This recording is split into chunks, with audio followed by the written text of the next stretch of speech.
A Super Bowl champion. The Green Bay Packers have won the Super Bowl. The Packers' all-time leading scorer. A game winner for Mason Crosby. It's time for the Mason Crosby Show with Mitch Nellis on the Wisconsin Sports Radio Network. Powered by the Potawatomi Sportsbook and on the free Odyssey app.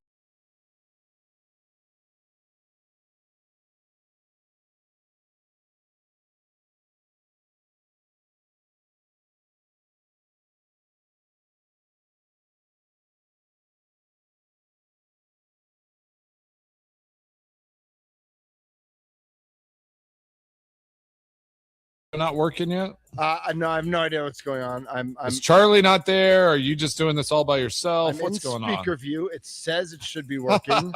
Like what? Hey, it's all right. You took a day off. You know, it's you deserved a day off. You've been working hard. You've been covering for me most of the summer, so I appreciate you. It's good to have you back, though. So thanks, man. I hear you're not at the fair because there was a little drizzle going on. And you know why Snoop Dogg carries an umbrella for drizzle. That's right. I think it rained just really in your hard feels. An hour ago. Yeah, you're in all your feels right now. I'm trying to lead with kindness. The video's not working. We're live. It says in commercial break, but we're not. It's all right.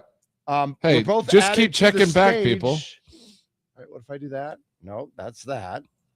And then we're both added to the stage, but it only says that I'm there. But then when I show on stage, it doesn't show me. It just shows. All right. That's all right. You're there now. Me. Yeah, but why aren't you there? I'm not actually real. I'm not here anymore. I'm just AI. Oh, there we go. Yeah, I don't know. I mean, I like literally there was nothing I did. This is the stupidest so mad.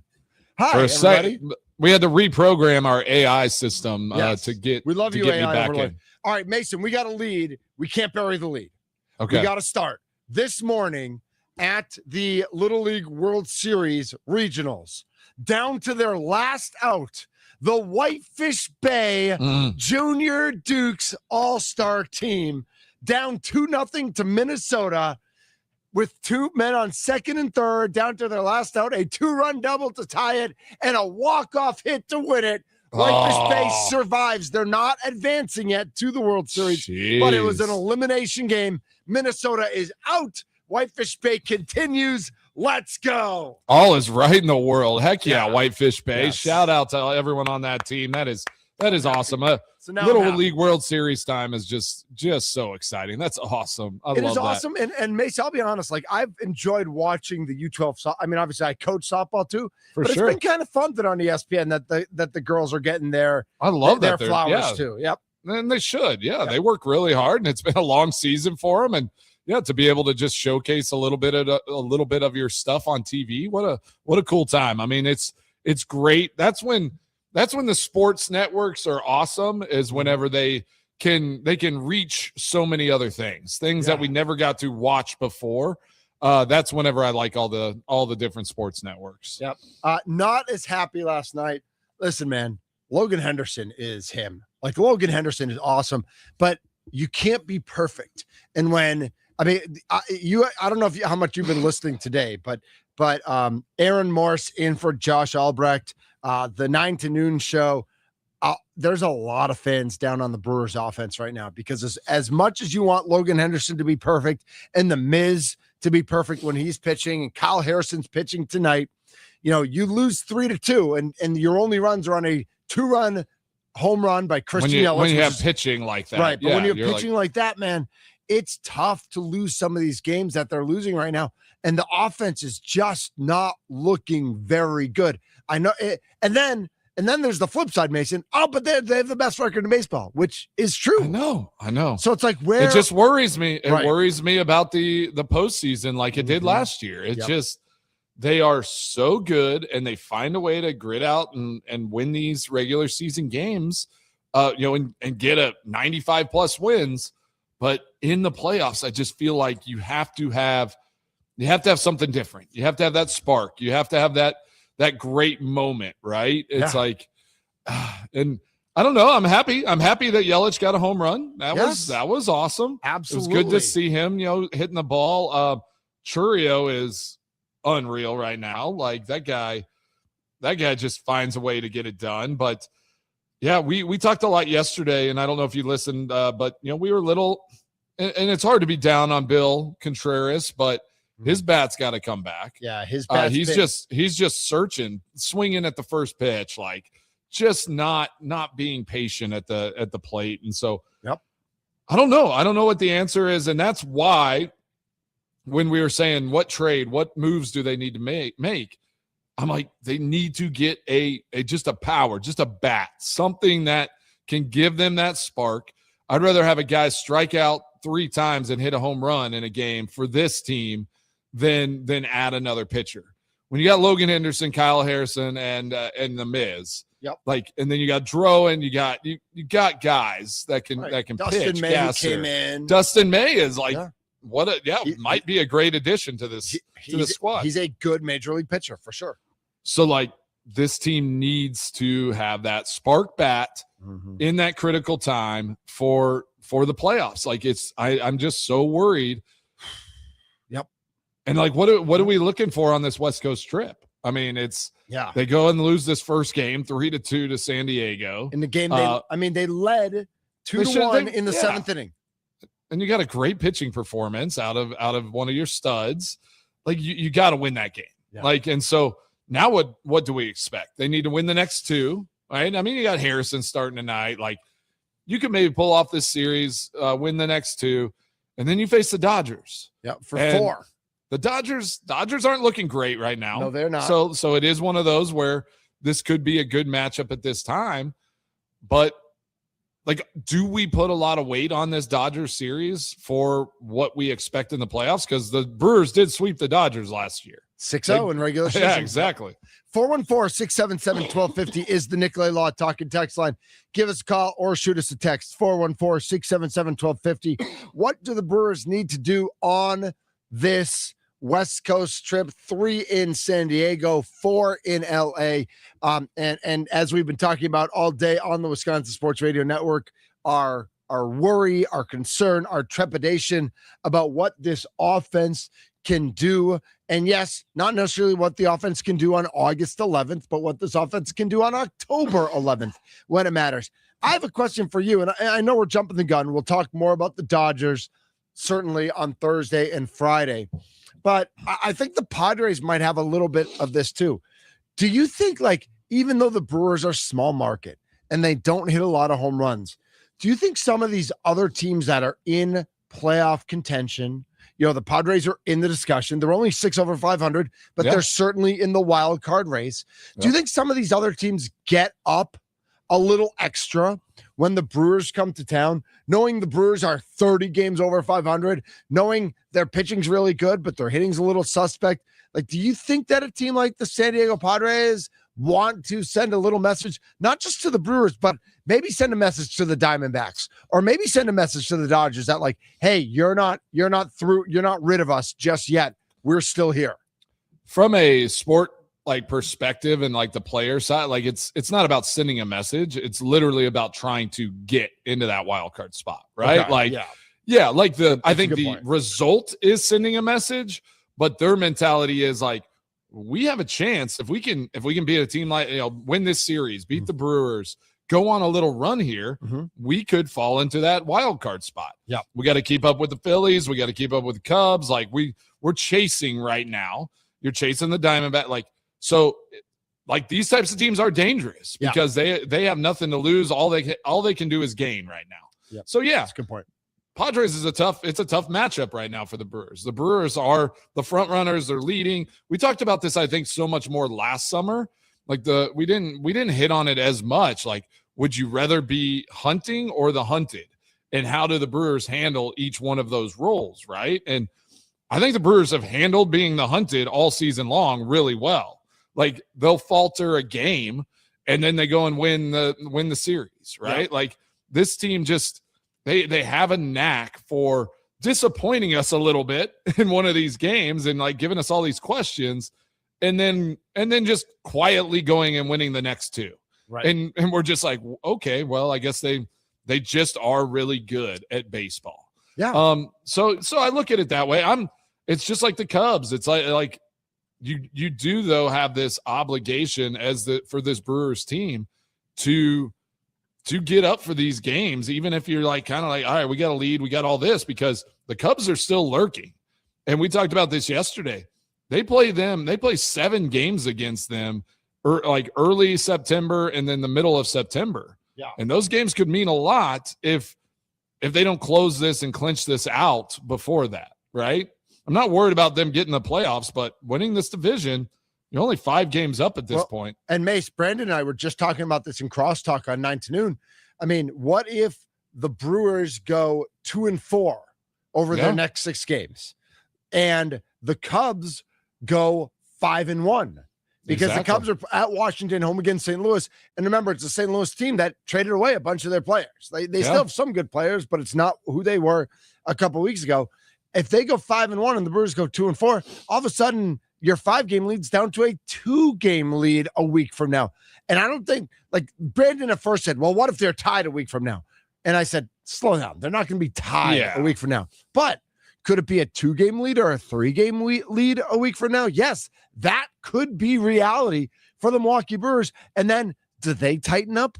Do we as fans tighten up? Like, does Murph tighten up? How do they respond when they've been between 4.5 and really 7.5 up for more than a month? I mean, they've had space. If that gets down to 2 games in the middle of August with September looming, all of a sudden that it feels a little different, doesn't it?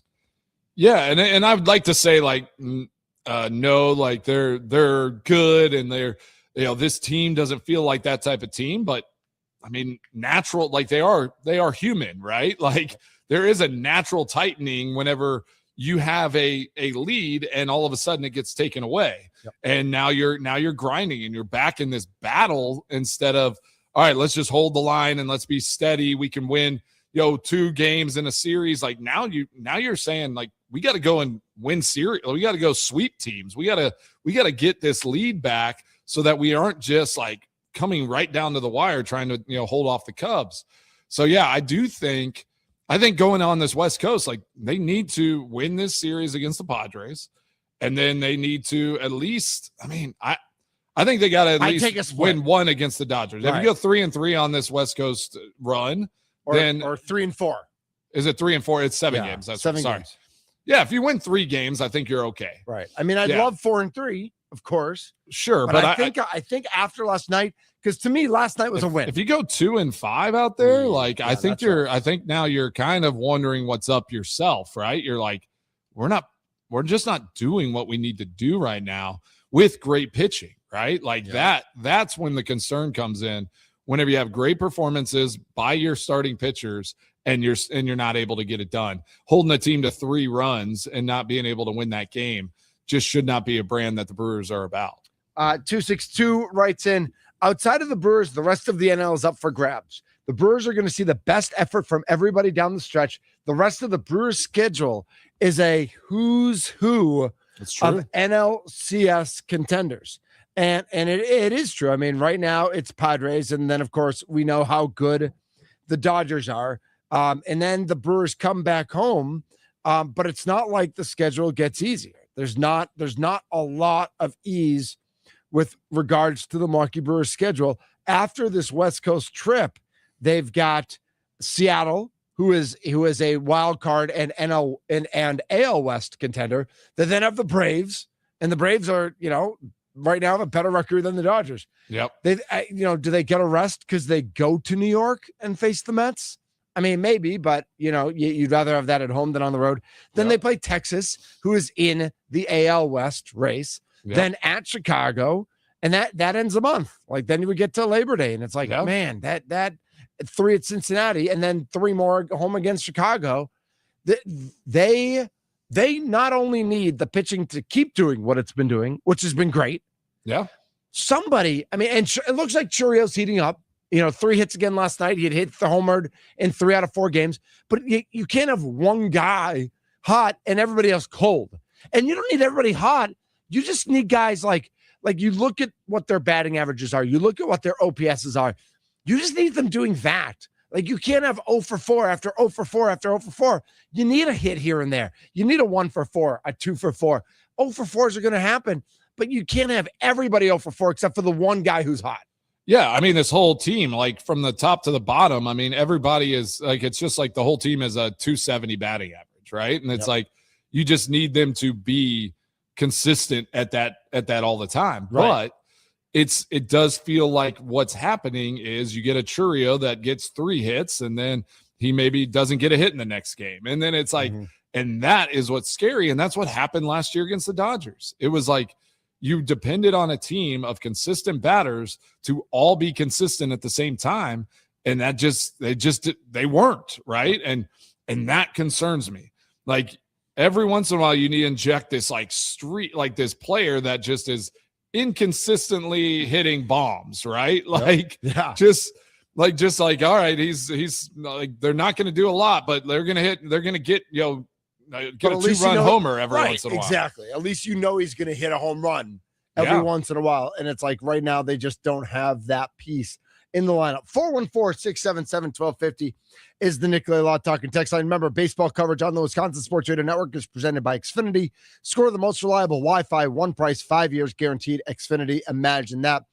Mace, Matt LaFleur spoke today, and I got a bunch of sound from what he said. I thought he said some interesting stuff. I thought maybe we'd change gears, get into some Packers talk, and get back to Brewers talk when Paul Wagner joins us at 1 o'clock. Let's do it. All right. What's your hat today, by the way? It's Grand Geneva, but it's nice, a little green and gold. Yeah. Did you ever have like a quick fire made pizza on the course at Grand Geneva? Yeah, and we talked. You didn't do the cheese curd cranberry though. No, I didn't. I did the cheese curd. I didn't do the cranberry though. It's fantastic. Yeah, I'm not. I have one of those pizza ovens down in the basement, and I need to get it fired up. Yeah. Is it just it's coming out? Is it a traditional pizza oven or is it one of those quick fires? It's just like the one, that they have. Just like the you throw it out on the outdoor grill on the counter, and it's just like you're just firing pizzas. I mean, he was making one every 2 minutes or something. Yeah, they were ripping. That was a blast for sure. All right, we've got some Packers talk to get to. Today's Tuesday, and so the Packers play in 2 days. I mean, not Aaron Rodgers and the Steelers. Man, all the starters are playing. If this is the records when it's Rodgers versus the Packers. Man, this might as well be a playoff game. I think all the starters should play the whole game. That's what I think. If they did, Mason, that would be amazing. Just like we want to win this game so bad. I would actually watch if they did that. This is the Mason Crosby Show.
I was going to say this like fits the mood of a rainy day, but Is I feel that like, but the rain has stopped. So, but I'm not at the fair. does that make you sad? I was does. excited for you. You were going to have so much food. Today so was many options. today was funnel cake day. Oh, Today was going to be funnel cake day. gosh. Yeah. Yeah, that's I tough. feel like Sparky owes me a funnel cake. That's tough. So I texted Sparky this morning because like he said on the local news it said they were going to storm, and I said on the Weather Channel it said it wasn't. So let's bet a bag of candy, and he said no, he didn't. Then it's still like from 10:30 to 11:15, it was like raining pretty good. But like, could we have set up after that and gotten me? I don't know. I don't know how it works. This is the Mason Crosby Show with me, Mitch Thunder Ellis. I don't know radio. I don't know weather. Yeah, you I do. barely know sports. So let's talk sports. So let's talk sports real quick. One Brewers comment before we get to Matt LaFleur. 608 writes in on the talking text line. The Brewers should treat the 2 series as if they were in the playoffs. They got to do something different to prepare for the actual postseason. How about sacrificing a live chicken, like Pedro Serrano in Major League? Yeah. And then they ended up getting him a bucket of KFC, but it was like that was the closest they could get. That was the best. Yeah. I mean, those movies were so good. Mason, should Jordan Love and the players play in the postseason? In the preseason? They should play in the postseason. Yes, that'd be nice. Postseason. That's the goal. That's should the goal. Jordan Love and the players play in the postseason? Let's have a discussion on that. Matt LaFleur was asked that. Is Jordan going to play on Thursday in Pittsburgh? He will, as of right now. I always have the right to change my mind. Matt, does that go back to what you were saying yesterday, or what's your thought process there What do you mean? about how many snaps in preseason? Yeah, I'd say it's pretty fluid in regards to how many snaps. But I do think there's a lot of value for all our guys to just get mentally prepared to go play a game. Whether it's 1 play, whether it's 3 plays, 10 plays, the whole game.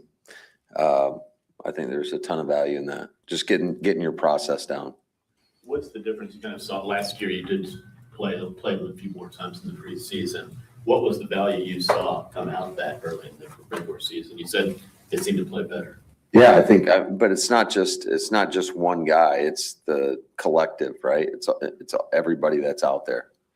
So Mason, Matt LaFleur talking about the preseason, and I have to imagine that again, whether you're playing 1 snap or 3 snaps or 10 snaps, the preparation to get ready for a game is part of what's so important when you tell a starter that he is playing. It's not like, oh, how deep he plays into the game. It's that routine and getting into that mental preparation to play. Yeah, I've always been, I don't know. I go back and forth on this a little bit, but I do think that the warm up and like getting game, like kind of game ready reps is important, right? But I don't know if going into that game is actually of that much importance. If you play 1 series and it's very vanilla and you're just kind of like taking snaps and trying not to get hurt and avoiding contact and doing all these things, I don't see the point. But I do think like going out, going through the warm up, doing all the prep beforehand, preparing like you're going to play the game, and then shutting it down. Those are positives. And let's be real. Like what LaFleur said is, I still have I can make the decision. You can reserve that right. There's like a 99% chance that he sits Jordan Love. Like Jordan Love's not playing in this game. You like don't think so? Maybe I'll take I'll go 90-10. Like there's a 10% chance Jordan Love plays in this game. Is he going to tell Jordan that though?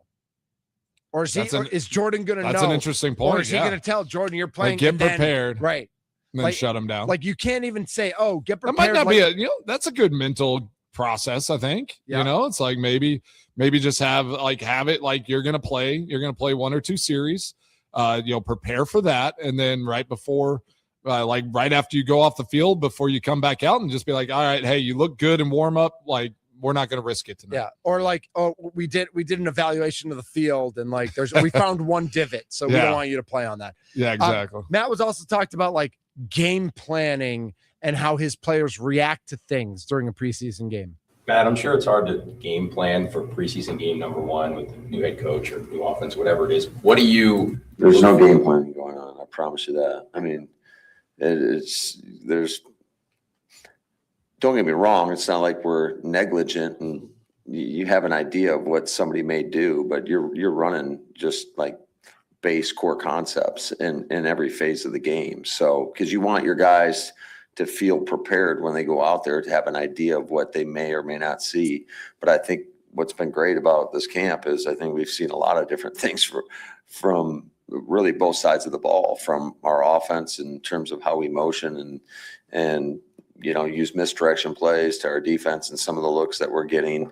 And I know it's typical. A lot of special teams coordinators, they got their own little pack that they do going into a lot of these games, so they don't try to expose somebody else. With that being said, are you just looking at how they respond, or just make sure you're looking at everything, how they compete, how they're able to process in the moment? There's nothing like it. The pressure of just it's a game, so you're looking at everything. Is that fair to players? Oh my gosh. You said exactly what mind melt. Yes, I love it. I'm like, that doesn't feel very fair to guys that are trying to make a team, that you're not preparing them in any way. You're not preparing, but you're evaluating everything. Yeah, because that is not how it goes in the regular season. And I will say, from my time with LaFleur, and I think McCarthy was a little different. And I don't know how they do it now, but they would break off, especially the young guys. Like, once preseason games started, you would go and watch film on the team you're playing, and you at least prepare the young guys to go against the team that they're playing against, while the veterans, guys that you pretty much know are making this team, are preparing for that first game. Right. They're preparing for the Minnesota Vikings, right? Yeah. So I think that is. It's almost like he wants to try to say these funny little quip thing, because it's like, there's no game plan. You have to prepare something. There's something, yeah. Right? And then I am glad, though, he addressed, and I was happy to hear him say, all this motion and this fly stuff that we're doing, we want to put that in, because I do think they need to show some concepts for teams in the regular season to prepare for, right?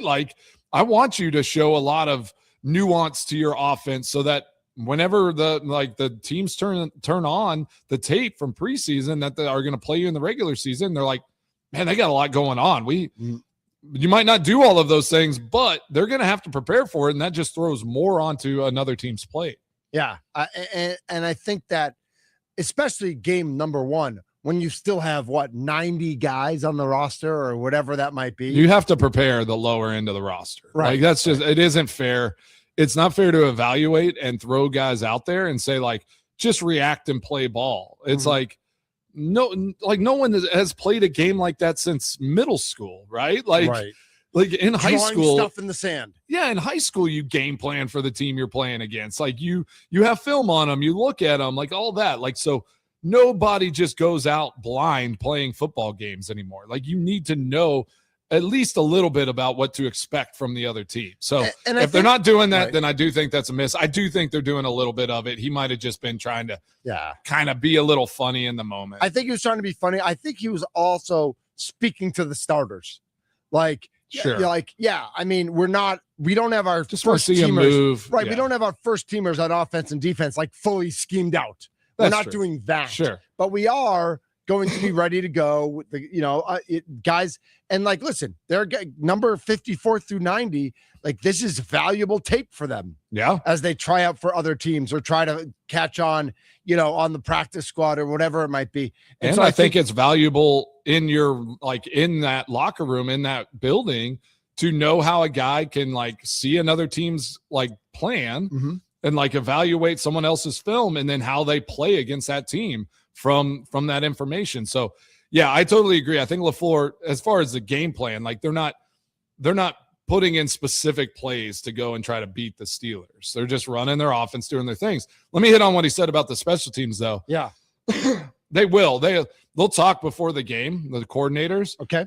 And you see fakes in the preseason, because a cord might go over to the Steelers side and be like, hey, run a punt fake against us. Like, I want to see how our guys respond. So they have those conversations. Oh yeah, all the time. Okay. Yeah, so they'll like if you see a pump fake, it's already like the other team usually knows it's coming. But it's like the players don't. Players don't know. Okay. No, okay. the coaches will have these conversations, and the players won't know what's like that it's coming. But they want to see, were you disciplined? Did you line up right? All of that. Like, those are good evaluating like measurements for the special teams coordinator, and that's honestly for those 54-99. Like, can those guys react? Are they looking at the right things? Can they just play ball in that moment whenever something different happens on a special teams play?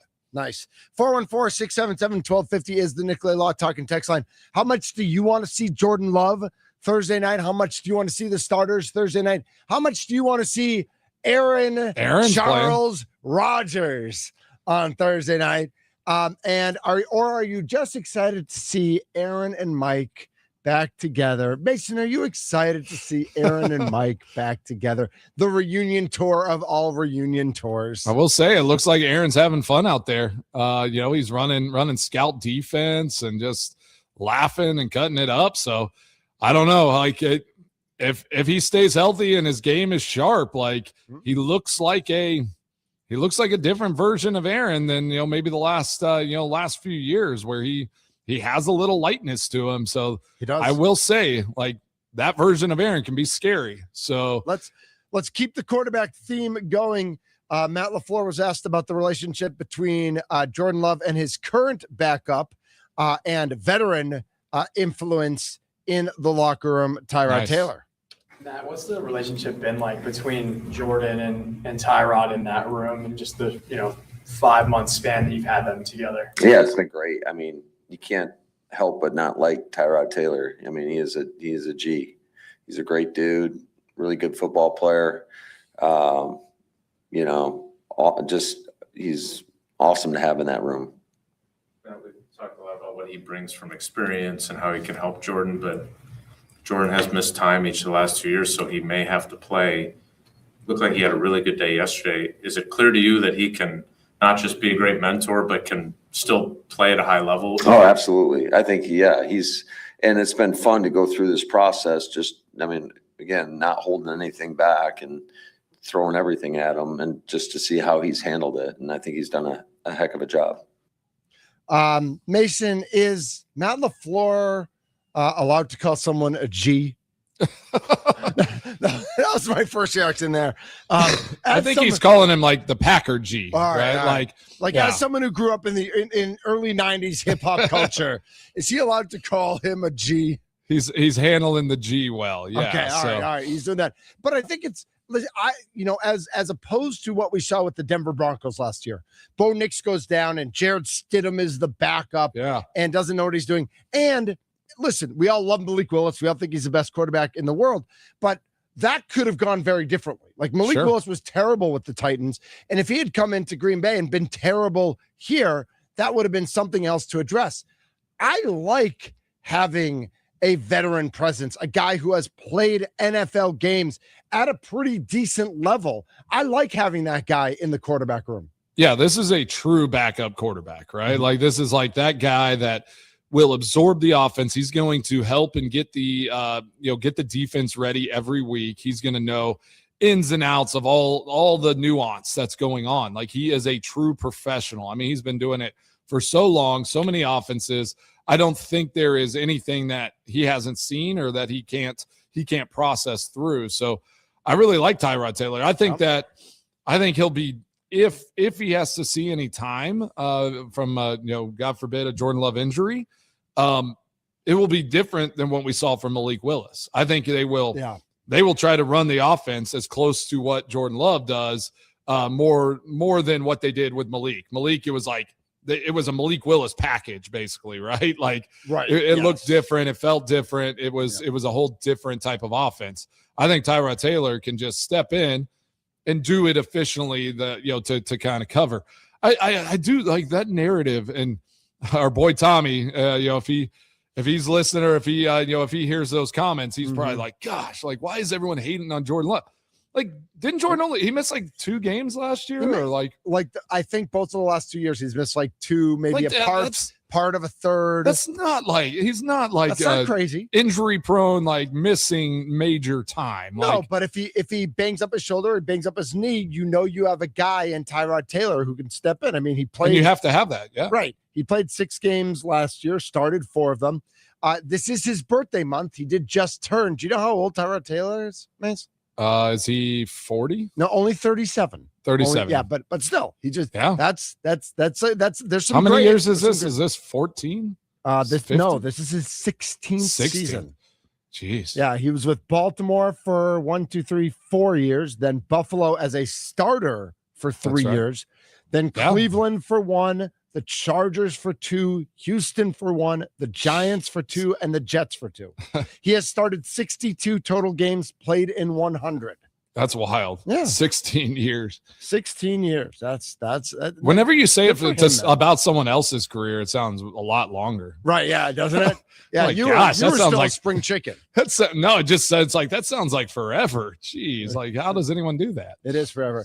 Matt LaFleur was also talked about about Jordan Love's evolution, and there was a reference to like the things that Aaron used to do in terms of like plays he could change or that sort of stuff, and what Jordan is comfortable with. So Okay, I thought this was an interesting question, especially in light that they're playing Aaron Thursday night. sure.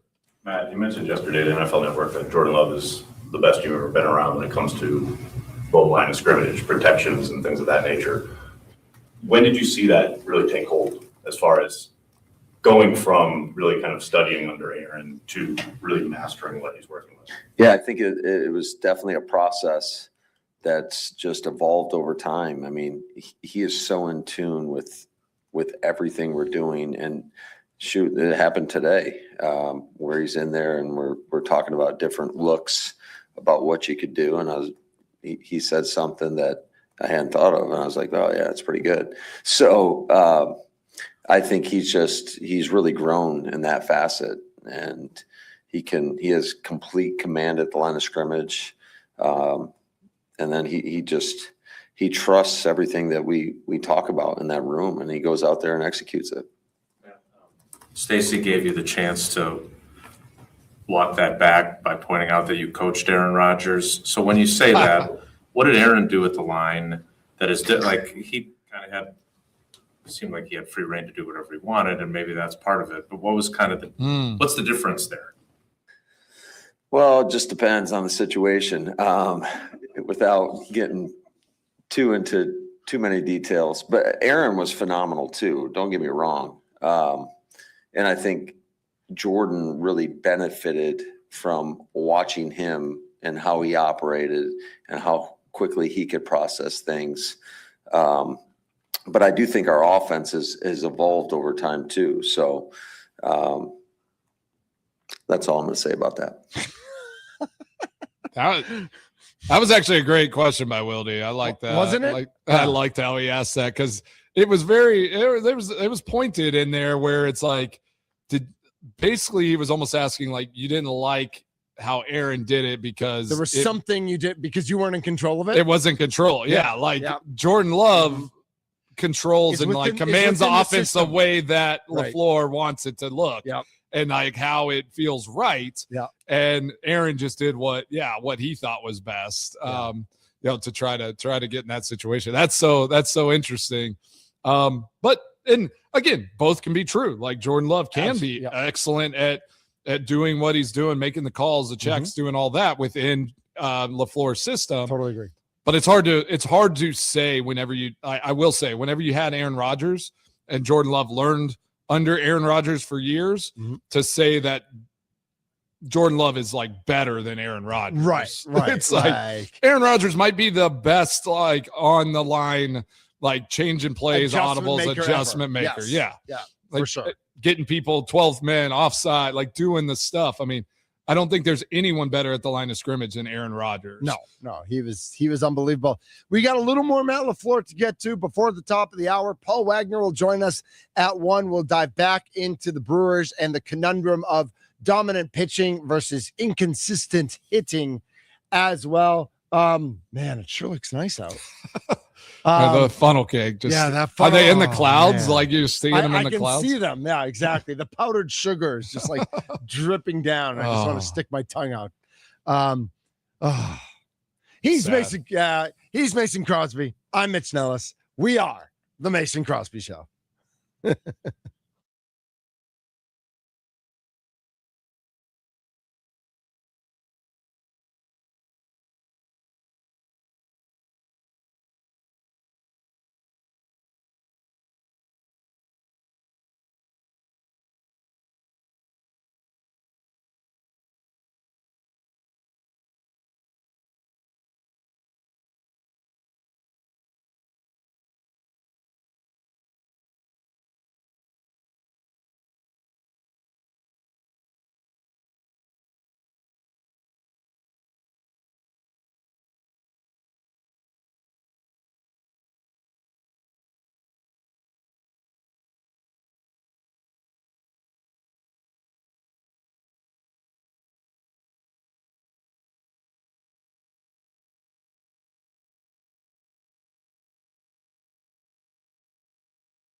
Hey, Mace.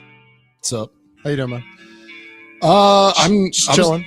I'm just chilling. Yeah. Thanks. We're back on the Mason Crosby Show, so it's the crew back together. And I was watching Aaron Donald trying to come back. Yeah, what do you think about that? I'm curious, like how I feel. I want to know your opinion. Do you feel like why did he retire if he wants to come back now? And then it's like, did he see when Myles Garrett and this team, it's like, do you think do you feel like, are you okay with a player like that trying to make a comeback to win a Super Bowl? I am.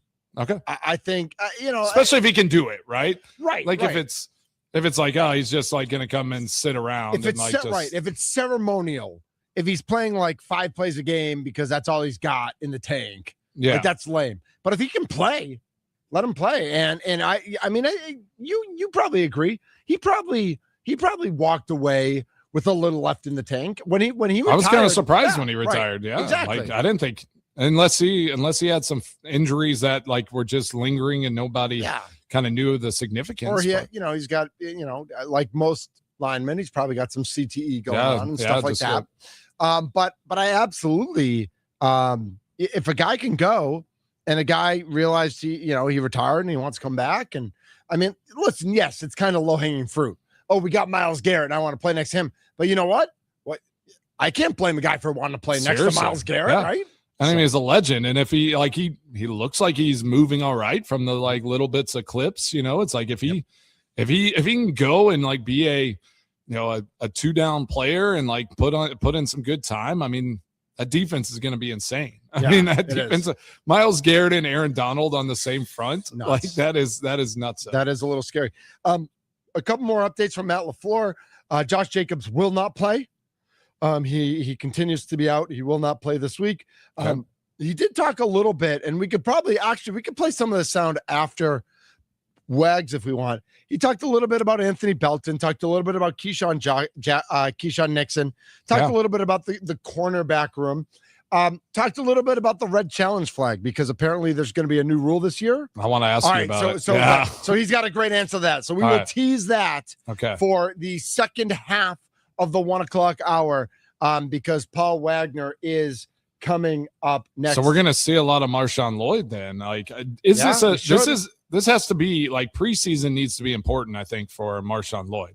Absolutely. I think they need to be smart because of his history, but I do think he needs to get some quality reps because if he can't get some quality reps in preseason and not get it and if he gets hurt in preseason, then you have your answers anyways. This guy is not a viable option. But if he can get through preseason and get some snaps, then you can feel good about having him on the team. And Mace, you got to balance. You don't want to overwork him. No, right? But he needs to take some hits and actually see if he can, kind of withstand playing a part of a game. Yeah, I think that's right, and I think we'll see that. And obviously, Chris Brooks will get a lot of run there too. And we'll see how that goes. Paul Wagner, our baseball pitching guru, but all things Brewers, he will join us when we come back to talk about what we're seeing on this West Coast trip, our expectations for this team, and how can this team change what our perception of what October should be. Okay. He's Mason Crosby. I'm Mitch Nellis. We are the Mason Crosby Show. Let's do it.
A Super Bowl champion. The Green Bay Packers have won the Super Bowl. The Packers' all-time leading scorer. A game winner for Mason Crosby. It's time for the Mason Crosby Show with Mitch Nellis on the Wisconsin Sports Radio Network, powered by the Potawatomi Sportsbook and on the free Odyssey app. What it is, what it do. Welcome in to hour number 2 of the Mason Crosby Show. High noon in Provo, Utah. I was off yesterday, so I didn't get to say what up to Provo. So today I'm saying, Mason, gotta give that shout out. What up to Provo? Exactly. You know that is our normal Monday. I dropped the ball. I got plenty to get to and talking about yesterday and stuff that happened over the weekend. But I know he's on a quick timetable today because of all the rain and the crazy weather that we had. Joining us now, it rained for like 7 minutes, is Paul Wagner. Paulie, how you doing? Paul, I'm not making fun of you. I'm making fun of the fact that I'm in the studio and not at State Fair right now where I was supposed to be. Oh, man, I was there yesterday, and it was, I tell you what, I don't think they had enough T-shirts to go through. It was sweaty. It was hot. It was humid. But I tell you what, those Yuengling, my new favorite makes Yuengling Flight. Yuengling has this flight. It's like a low carb. I don't know. It's like, but it's still got like maybe 5 AA. I don't know what it's got in, but it's a nice one. It's a big 16-ounce can for $8, and when they're cold, they're good. Okay, nice. I like that. Yeah, I love Yuengling. So I'm glad. Flight. Got it. Yeah, they're diversifying a little bit, changing it up. So. I think the flight is for old fat guys like me. Is that what it is? Make you feel better about yourself? Challenge accepted. Yeah, that makes sense. All right, Paul. So we watched the game last night, or at least part of it, because when they're on the West Coast, it's the latest thing in the world. Can't step that way. Yeah. Padres win 3-2. Great pitching again. Just bats, just couldn't get it done. Like, do you think that this offense has enough firepower come October to get this job done? Or should we be a little concerned that even with this great pitching, they're not going to be able to just go and outscore teams? Well, I think the point is, the funny one is, I don't know, but I think the Brewers scored with, probably for the last few weeks, the man who everybody questioned the most with an Oppo 2-run home run in Christian Yelich, I believe. Yep, exactly. And we've been questioning him for. I don't know necessarily that. I think the topic or the subject line shouldn't read whether we have the offense to do it. Again, I don't want to beat anything, because the Milwaukee Brewers have been doing everything right for so many years now. But the two players that had been mentioned most of the time, maybe Tarek Skubal off the board for the Milwaukee Brewers, but Casey Mize was on the board. Could have been from the Detroit Tigers. We saw what Casey Mize did. Granted, he's having a great year right now. And then you see a guy come in the 9th inning. I know that A.J. Preller pulled Mason Miller back and decided to flip the switch and go in and start accumulating talent rather than giving it up. But a package for Mason Miller, though it must have been super, super high. Did it include Made? I don't know. Would I do that for Made? Probably not. But you saw what pitching does. It's not a postseason game, but it's what arms can do to offenses. And we all know, and we've been saying this for 145 years, you know what? Pitching and defense wins in the postseason. And then to beat that pitching and defense, you have to hit the ball over the wall. And I think those three things put together, I think maybe we just hard look at it and prepare ourselves for how the Milwaukee Brewers can beat and win into the World Series. Yeah. So what does that look like? I mean, sadly, that's what happened last year, right? It's just like a 97 win season, get through the Cubs, and then those consistent bats, if like against great pitching against the Dodgers, they weren't consistent altogether. Right. And like, that's my biggest concern with this team, is that they have to depend on most of the lineup being consistent, because you're going to get guys on base, runners in scoring position. Can you just keep getting hot at the plate? And like, is that just timing? Like, are we hoping maybe they're having a little funk right now in early August, and all of a sudden these bats get hot and they just stay hot through October? Is that something that that can happen in baseball, and we can get we can look at could be a positive in October? Oh, absolutely. I mean, I'm not worried, but like I said, we always see this with baseball. It's pitching and defense. A great pitcher. Everybody wanted Tarek Skubal. You want something like Tarek Skubal will lose. I'm just going to use him for an example, and I didn't for no apparent reason, just because he's going to make a mistake, and the mistake is going to be a home run. The mistake is going to be one, maybe into two batters at most.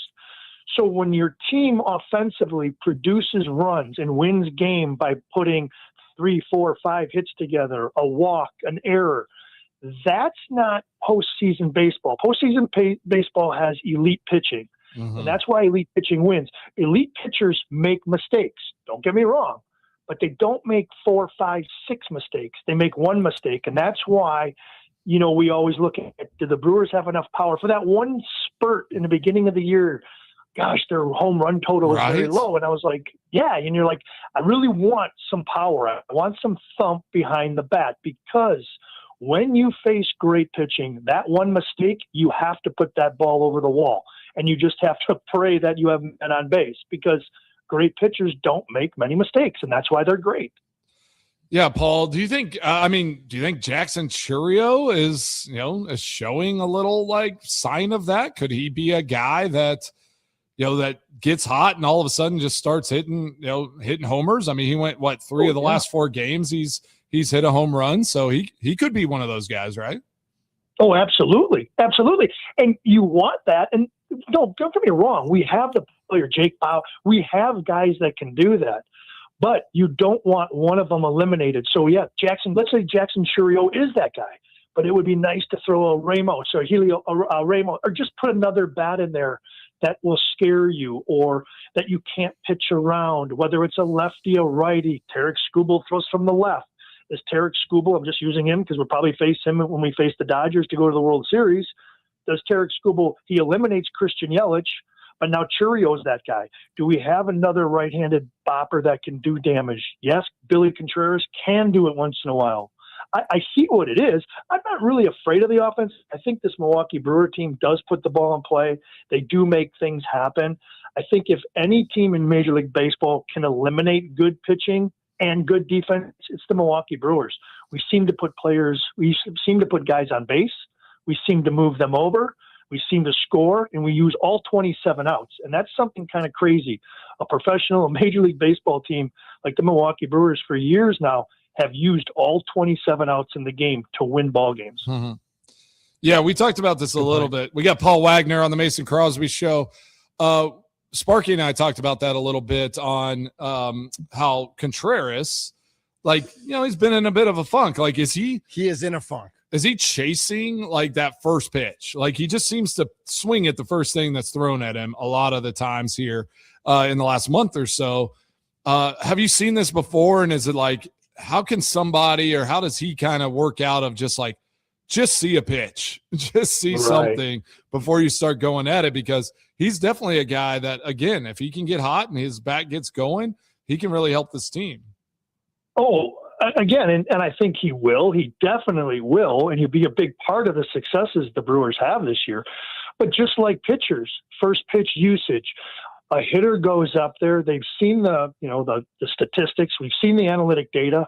Let's just say our guy, let's just make up a name. Let's just say Jacob Mizorowski uses his fastball 78% of the time on a first pitch. Well, Contreras goes up there and he sees that Casey Mize uses it 63% of the time. He's going to chase that fastball. Well, you know what? Pitchers also know what hitters swing at, his first pitch tendency. Does Contreras swing at the first pitch? Does he swing at less than 7 pitches? Some guys, some organizations qualify a quality at bat at 7 pitches seen. Some organizations say it takes 8 pitches for a quality at bat. But you know what? The longer the pitcher throws, the more opportunity that hitter has a chance. So, you know what? Just because we see what pitchers throw and we attack them, pitchers also know the aggressiveness of a hitter. So Contreras is swinging at the first pitch 68% of the time. Now I know that I can spin him, get ahead of him 0-1, and now I can mix it up. Now I can almost work backwards to a guy like that. So all the analytic and the back data on pitchers, there's also offensive data as well. Yeah. Oh, I love that. I love when you give that, so that much pitcher data, insight. Mace. There's so much data. All the there. data. Yep. All right, I got a name for you, and want to ask, what you think of this. Is it Luke Adams that just got brought up to Nashville? Who was the guy that just got brought up from Double-A that was just hit 30 home runs? It wasn't Luke Adams. Luke Adams is the first baseman, and he's got a bat down there. It was Blake Burke. Blake Burke. I knew it started with a B. That's right. Blake Burke just got. So what do you think? I mean, I know here coming into the playoffs, and you bring up Blake Burke from Double-A and bring him into Nashville, and he had 30 home runs down there at Double-A level. So are some of those guys a potential? And I think with like Blake Burke, right? Like he has to get moved up, or he could potentially get picked up by another team. There's like some weird rules with that. We were talking to somebody yesterday about that. So are some of those guys, because aren't the rules that you have to be on the major league roster by the end of August in order to play in the postseason? Yes. Are any of those guys a potential option to bring in if their bats stay hot at AAA? Try to bring them in to be that kind of big bat here come postseason.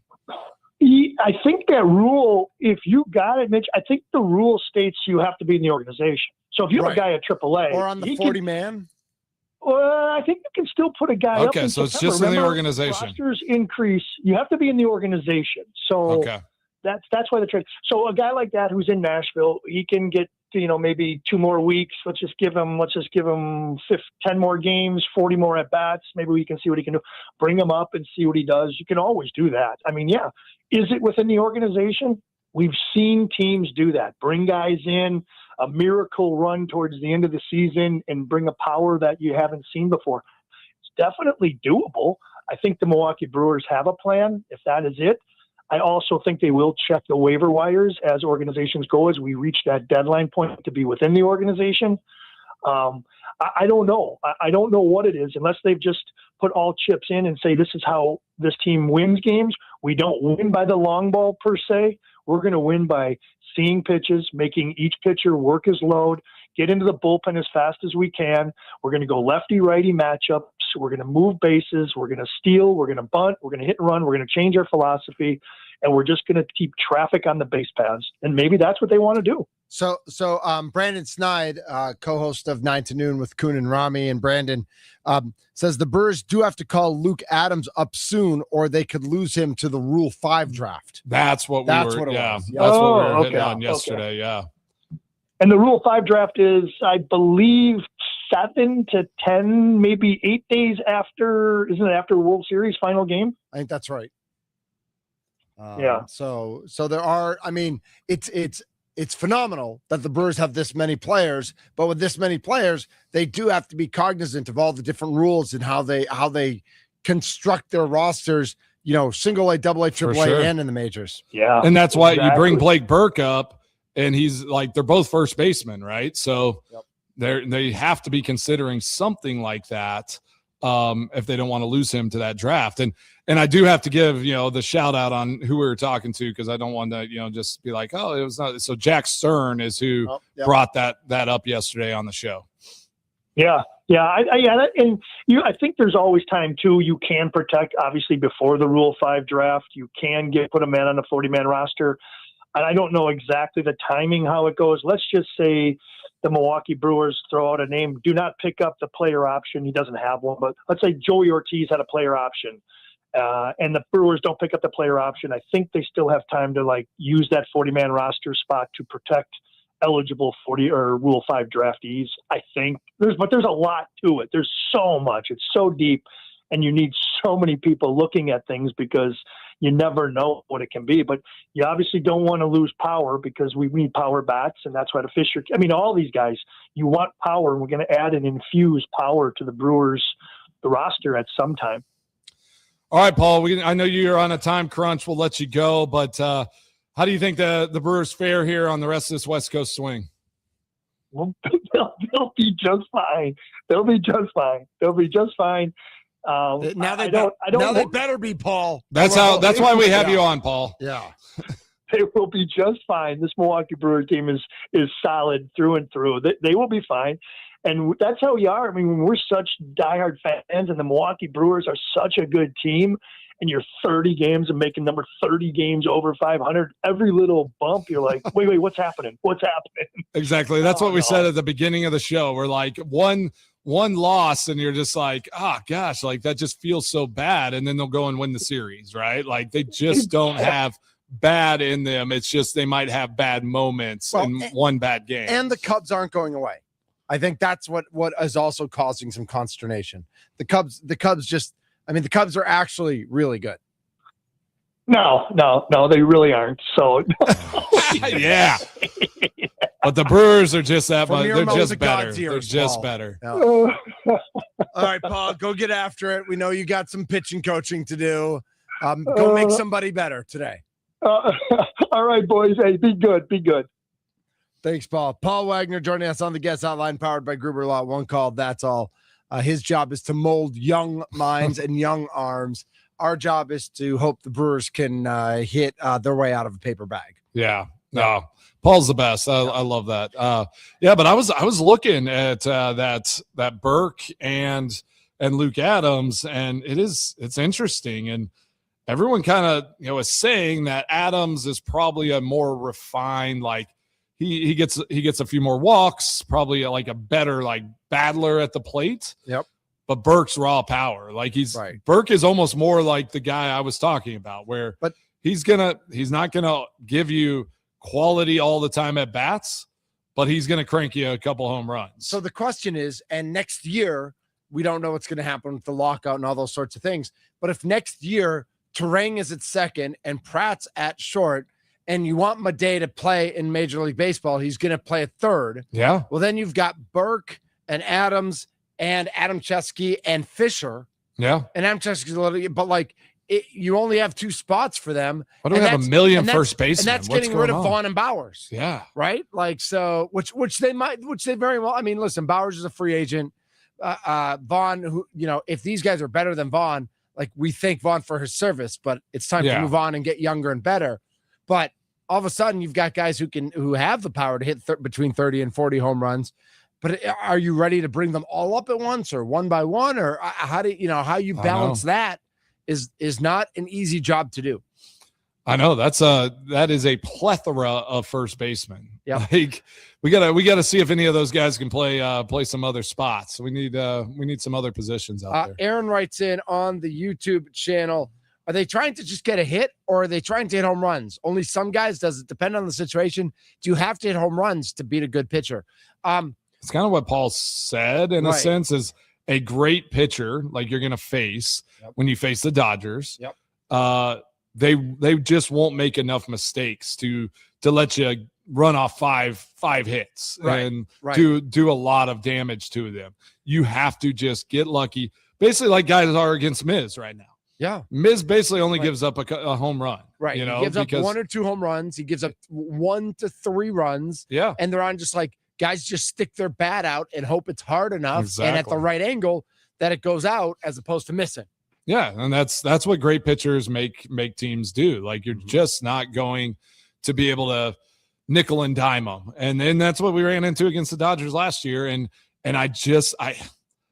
this team is so much fun, and I love this Brewers team, and I love everything that they are, and winning is infectious and it is amazing, but they are just missing a piece that worries me for those big games in the postseason. What did Matt LaFleur call Tyrod Taylor? He called him a G, right? A G. This is how you know Scotty Tiffany is a G. She writes in on the talk and text line, just so you know, Flight is a Pilsner, Yuengling Light is a lager. Gosh, Scotty Tiffany. Scotty Tiffany is a G. You are a G, Scotty Tiffany. That is awesome. You know where you can enjoy those drinks right now? At the fair. Wow, wouldn't that be something? Yeah, gosh. Oh, man. Imagine a Yuengling Flight with a funnel cake. Sparky would get mad at me if I had the Yuengling Flight. Well, after the show, yeah. I don't want to comment on the times I've had a beverage on the air or not. I have told you this story. Never. Yeah, never. I don't know if you were there or not. It was a Greg Jennings golf outing. Yes, I and went to all of his. Yeah, and at the Legend of whatever. Yep. And that was the one time in my life that Aaron Rodgers and I were tweeting at each other publicly. Okay. So my people my Twitter blew up because they're like, "Who's this guy tweeting with Aaron Rodgers?" Nice. But anyway, Homer and I got there, and we were doing the show from there 2 to 6. Yeah. And I'm like, we get there like 1, and Homer's like, "What are you gonna drink?" And I'm like, "I don't know. Like, I'm gonna get a scotch." And he's like, "All right." So I ordered a scotch, a scotch. They pour it like that. Yeah. They brought me like a full plastic cup of scotch. For sure. I'm like, what am I supposed to do with this? He's like, just sip it for the next 4 hours. Just sip it. So I can neither confirm nor deny that I sipped it for the next 4 hours. Yeah. Sipped at least one. Right. No, those honestly, Greg's golf events were the longest golf events in the history of the planet. Right, because you got there at 10 and you didn't leave till 10. Yeah, they like the golf alone. I think they had 3 groups on every hole. There was amazing. One time we finished a par 3 and waiting on a par 5, and there were like 8 groups just waiting at the tee box because it was you hit a drive and then you could get home in 2 on the par 5. So everyone was just sitting there waiting for that tee shot. That's amazing. And luckily, the cart girl knew what was going on, so she was sitting there as well. Where she posted up. Oh yeah, we were. By the time you teed off on that next hole, it was like your round was over. Like you weren't hitting amazing. anything straight. I love it. That's what it was all about, though. Like having fun and exactly being social. All right, so I want to get back to some Matt LaFleur when we come back. Let's do it. We want to talk about the red flag challenge.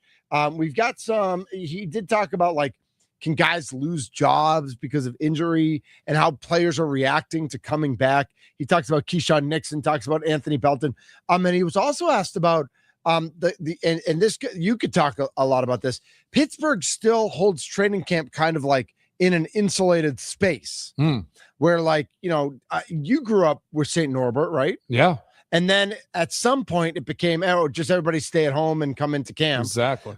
And so he was asked about that concept as well. So we got a lot of good audio from Matt LaFleur still to get to today.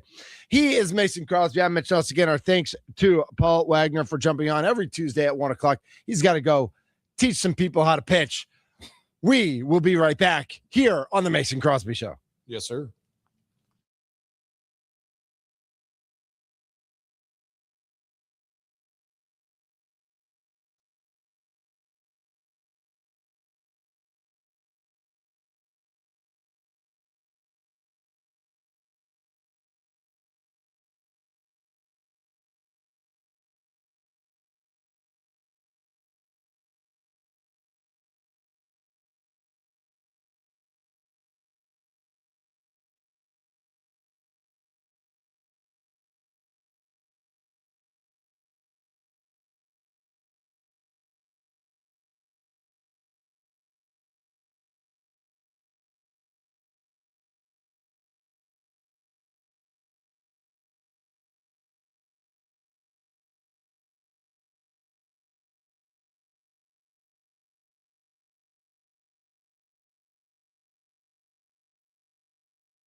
was something that went wrong for whatever reason? Our job isn't to go 100%. It's to, hit a ball with smooth contact like a golf swing. You're not going to swing 100 miles per hour at a golf swing. So our job is just to stay composed. So being 100% at that, staying composed, yes. Trey, when it comes to does your approach change, like your pregame approach? Like your pregame routine now that you have in the NFL, or are you trying to learn that as that goes on now in these preseason games? No, my approach doesn't change at all. Just gonna do what I've always done.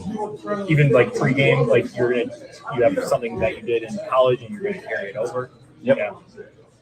So excited. That's Trey Smack at his locker today. You don't go 100%, but you just go 100 and it sounds like they told him not to say much. Yeah. That's what that little audio said to me, was like they pulled him aside and said, whenever you get asked questions, just give them as little as possible. Audio courtesy of Tommy Wirtz. Now, I don't know if he's in the Packers locker room or if he got it, but he didn't share it from someone else. So this makes me think that maybe it's from is there a possibility he got a credential? He wanted to get in that locker room. He wanted to talk to the kicker. Yeah, he missed talking to a kicker every day. Exactly. So that's what he wanted to do. He was missing me. So that is on the Twitterverse. There's about 2 minutes of audio there. I'm curious to hear what else he had to say, but we can play some more if we want to, or at another time, but yeah, that those answers felt like they've kind of coached him up. The media team got to him. I've been there before. Sure. I mean, that's what they did to me in 2012 when I was in that bad stretch. I get a call upstairs and they're just like, hey, Mitch Thunder Nellis is saying they should cut you. You got to stop talking. Well, everyone, yes. But no, they're just like, don't say anything. Don't talk about the operation. Don't talk about your technique, like just vanilla as possible. And did you? Were you? For the most part. Did you? Yeah. Okay. I mean, I just turn it back towards like what my stuff. I'm like, I never said anything about the operation. I'm just talking about myself. So, and like what I need to do to be better. So Matt LaFleur spoke earlier today, and apparently there's a new rule in the NFL this year that you can assign an assistant coach to be kind of your red flag guy. Gosh, I could assign a fan, maybe. I mean, they're going to do maybe better. You. I would do better. I would do better than 75%. There's 25% of the coaches that would do better than I would. That's what the NFL is like making decisions on. Is someone else can hold and throw the red challenge flag. Can you win this in a charity raffle? Did you see the guy for the Philadelphia Phillies who called half an inning and had the best gravelly voice ever in the history of voices? And everybody wants to give him. So could you win? Could the Packers, for the Packers Foundation, auction off? You get for a full game, you get to be on the sideline holding the red flag, and you're in charge of the decisions. I mean, I think that should be an option. That's amazing. Yeah. Do it for the $100,000? NFL's charity, for their foundation. What's that going for? Start making some money. Maybe the Packers. Yeah. That's how they can make more money. Oh my gosh, because they're so poor. Yeah, just start auctioning off the red flag challenge to be the guy. So here's what Matt had to say. The NFL says that they're going to allow head coaches to delegate the throwing of the red challenge flag. Do you enjoy that too much to give it up, or what's your thought process? I probably should give it up. Oh, yeah, that's based funny. on I like past that. actions. So no, I'll probably hold the challenge flag. Do you feel good about your process? I mean, obviously Connor's really been good for you. Yeah, I think yes. Where it gets challenging is if you leave, and go to the if you go talk to the quarterbacks or receivers or whoever, somebody on offense, when the defense is out there and you have a bang bang play, but Connor's usually in my ear, and then you just have to have urgency to get up there and throw the flag. Did you used to have Rich kind of watch the line if you had to go back and? No, it's always been Connor. So there you go. Yeah, and that's the thing is, so I think that's probably the biggest situation why they've just allowed this situation to be an option to have somebody just designated to that, because LaFleur is not deciding when he's throwing the challenge flag. He is not just saying I saw something, I'm going to throw the flag. Yeah. He has Connor. He has people with eyes looking at the replay. Like, they are telling him, like, you should challenge this. Yep. Like, so when we say LaFleur is really bad, who knows? There might be moments where, like, they're not sure and he makes a decision because he is the head coach and it might not go well.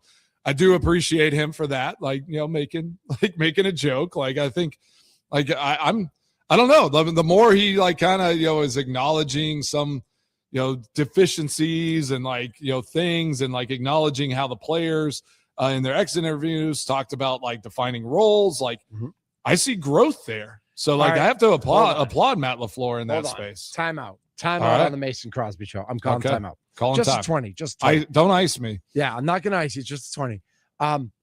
I'm concerned because I hear what you're saying, Mason Crosby, but I'm concerned that this is off-season, preseason, training camp, Matt LaFleur, and that when the season starts through the end of the season, he tightens up, and not in a good way. Like, not that you're, like, tightening things and making things better. Focused and locked right, in. Yeah. Right. You lose that focus a little bit by tightening too much. Yeah. And you're focused not necessarily on the right things. So I'm a little like I you're right. We all like this Matt LaFleur. Like, this is fun, entertaining, still focused on football.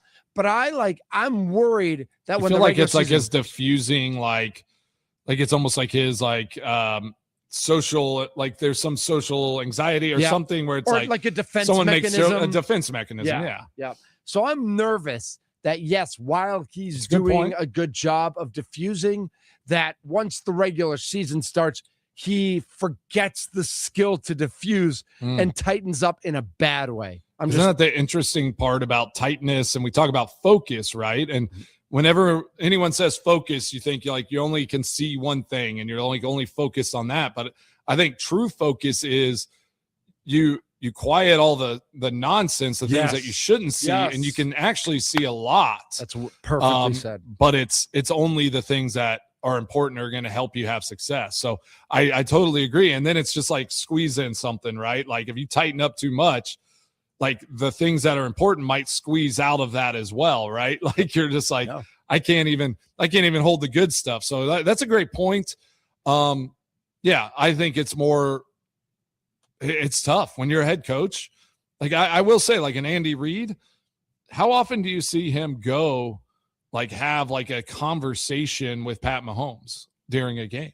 Like, I don't know if I see him, like, leave the sideline, like, much, right? So, like, maybe LaFleur needs to trust his guys, like his Getsy and the quarterbacks coach, and be Steno, to handle what they've talked about, and he just needs to focus on making the executive decisions as a head coach. Or if he really likes that piece of it and he thinks he's really good at it, then again, delegate some of the other things, whether it's the red flag or whether it's, making sure, that people are paying attention to the bigger picture things, making sure you've delegated that and not just left your post. You can't just leave your post. You can't leave your post and then have to run out to throw a flag because, like, you get Connor yelling in your ear. Exactly.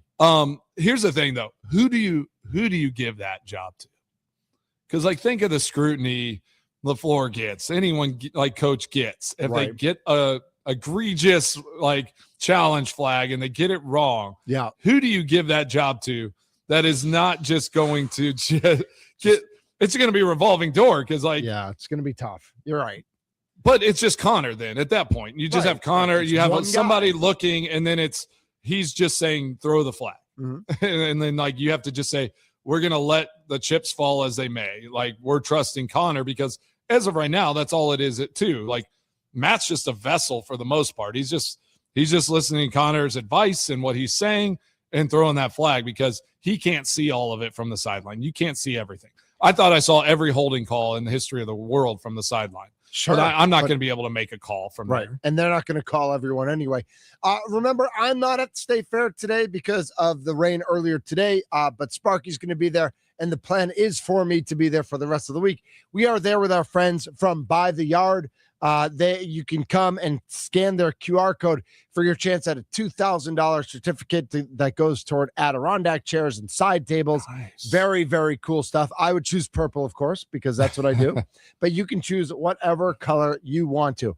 Matt LaFleur also was asked, and I thought this was an interesting one, just for like from a fan and a player perspective, talking about what training camp is like now compared to what it was like back when everybody stayed in the dorms together and everybody had that camaraderie. And is there something missing now because of how it is executed? The Steelers still embrace the camp in Latrobe and St. Vincent, coaches and players.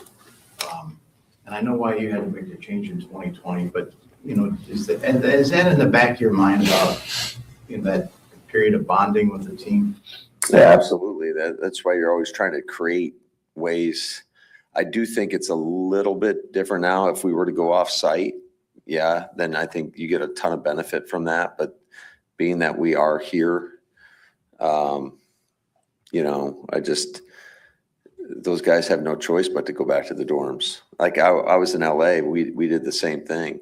We went down to Orange County, and there's no, you go back to the room, you hang out with the guys.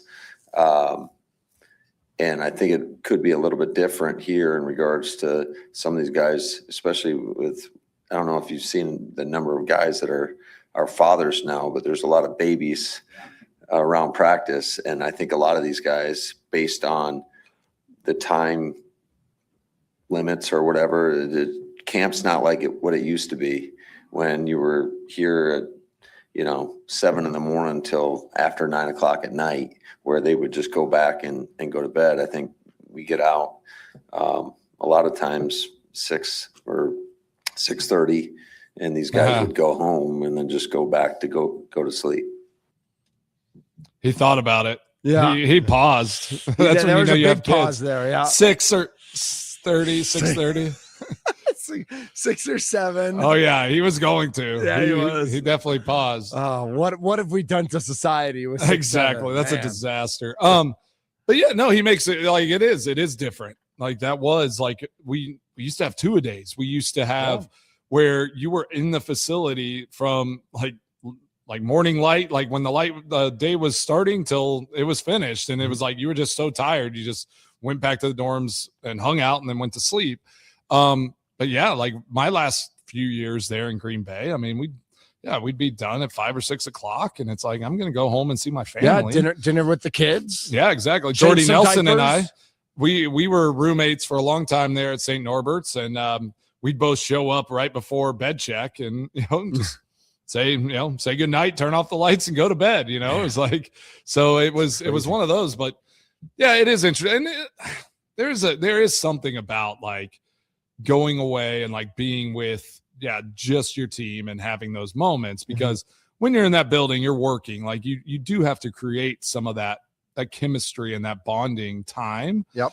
And I wonder if it would be beneficial for Green Bay. I don't think they should go away, but maybe go down to Madison for a week. Maybe go to Milwaukee for a week. Like do a traveling training camp up north.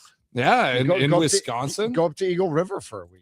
Exactly. How But cool they would just that built that. They built out such a cool space there in Green Bay. And people like coming they're there. still using it. It's so hard. Yeah. You could, if you're there for 4 or 5 weeks, you could take 1 week away and still be there for most of just the time. choose a different spot every summer where it's like start of training camp or right after family. Well, I guess then right after family night or something like that.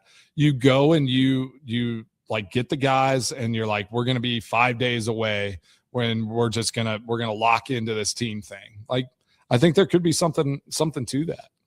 Absolutely. He's Mason Crosby. I'm Mitch Nellis, AKA Thunder. We will come back. Mason's extra points. I've got a couple other stories that I just wanted to run by you real quick. Let's do it. Jeff Hafley talking about his running back. I thought there was some interesting news there. And some things just we didn't get to talk to you from the weekend because I wasn't on yesterday because I had the early shift. So I'm Mitch Nellis. He's Mason Crosby. We will come back with Mason's extra points right here on the Mason Crosby Show. Yes, sir.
What's on Mason Crosby's mind today? Now I'm thinking. It's time for Extra Points, powered by the Potawatomi Sportsbook on the Mason Crosby Show with Mitch Nellis. Tell me what's on your mind. On the Wisconsin Sports Radio Network. On the top of that mental factor, regardless if you make a kick or you miss, how do you keep your mind pretty even keeled, not letting your emotions get the best of you? Nah, it's just always the next kick mentality. You're just trying to go 1 for 1. Next kick mentality, just trying to go 1 for 1, Mace. That's that's the right process. Gotta just make that one, and then you move to the next. It's just like golf. It's definitely easier said than done, but it is the right mindset for sure. Nice. Yeah. Well, have you seen the Buffalo Bills new stadium?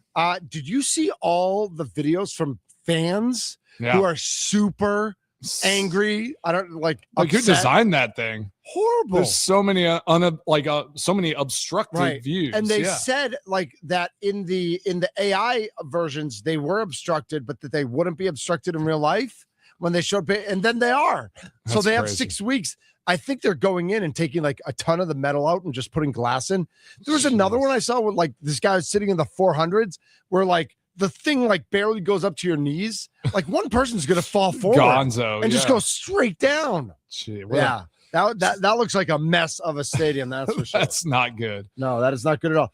Did you see the NBA? The schedule wasn't released today, but the Christmas games were released today. Okay, no, I didn't see that yet. And I know obviously the Bucks are not playing, but it is going to be Spurs at Knicks. Okay. On Christmas Day. Nice. And I like then that. That's a big one. No, it's not. Yeah, it is. Yeah, it's Heat and Celtics. And then it's some big ones. LeBron and the Sixers at the Lakers. Oh man, let's go. NBA does know what they're doing. They know how to schedule those kind of big games like that. It would only been better if it's Heat versus the Bucks. Right. Yeah, totally. Just kind of place those things against each other. Opening night is Sixers and Knicks. Okay.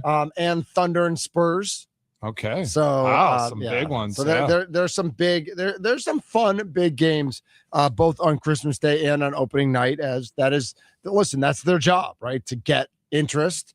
But it's interesting for us because Christmas Day, of course, has its 5 big games, but it's also Bears Packers. Yeah, exactly. So it's for be me, a tough one. I might need 2 TVs. I know everybody else around here is just going to be locked into the NFL, and that's fine. Exactly. But as an NBA knucklehead, I will need more than one television, and I'm okay with that. That's tough. Yeah, because how many games are going to be? Because it is a Sunday. There's 3 NFL games. 3 NFL games. Okay. And then there's 5 NBA games. So NFL will have probably 3 or noon, so. 3 and 7 or whatever it is. So they have more on Christmas Eve then? I think there's a couple on Christmas Eve also. Yeah. Okay. You saw, of course, Kyler Murray. Did we mention that Kyler Murray officially named the starter? Yeah. No surprise at all, right? Yeah, shocked. I mean, it was probably close. It was a close battle over there. You're just blown away by that one? I don't know. How do you feel about this? I've seen a few the pundits, a few little things saying the Packers might be one of the week 1 upset candidates to this Vikings it's team. In Minnesota, right? Yeah. So that's not going to be much of an upset then. With Kyler Murray. Right. I mean, the Packers will be favored by less than 3. That's not going to be much of an that's a pretty even game in Minnesota. Yeah, and again, I think this NFC North is going to be like it was a couple years ago. Mm-hmm. This is going to be a tough division to go and win. And I think the Packers need to show they are the Packers. They own the North. Go back, take control. We've won tough divisions before. This is your year. Take care of business. We are on the brink of preseason ball.